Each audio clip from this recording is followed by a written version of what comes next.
De kinderen van basisschool De Zonnewijzer in het Romense Veld zijn in de week actief deze week. Ze zijn bezig met een project over zwerfafval. Vanaf maandag trekken de kinderen de week in om het zwerfvuil op te ruimen.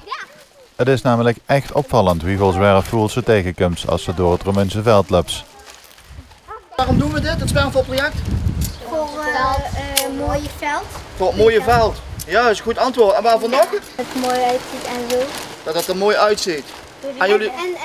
dingen, dan komen er vieze lucht.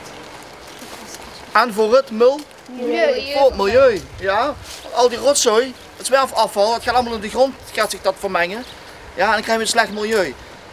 En dit is iets wat we dus juist helemaal niet willen. Er zijn mensen die gooien het afval zomaar op straat. Moet je eens kijken hier, wat hier allemaal ligt.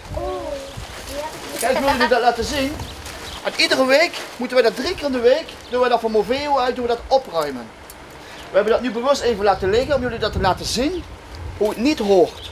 Ja, dat zijn mensen wat hier of langs rijden met de fiets of wat hier woonachtig zijn, dat weet ik niet. Ja, en dan wordt het daar gewoon neergegooid, terwijl dat eigenlijk naar het milieupark moet. Ja, of aangeboden worden langs de weg, dat de reinigingsdienst dat komt ophalen. Ja, want dat ziet er eigenlijk ook niet uit. Hè. Zo houden we het veld nooit schoon op deze manier. Met speciale pamfletten werden de bewoners geïnformeerd over de actie. Die zullen zelf ook een steentje bij moeten dragen om te voorkomen dat het over een week weer gewoon helemaal vol ligt. De opruimactie duurt de hele week. Bijzonder is verder dat het verzamelde afval wordt verzameld.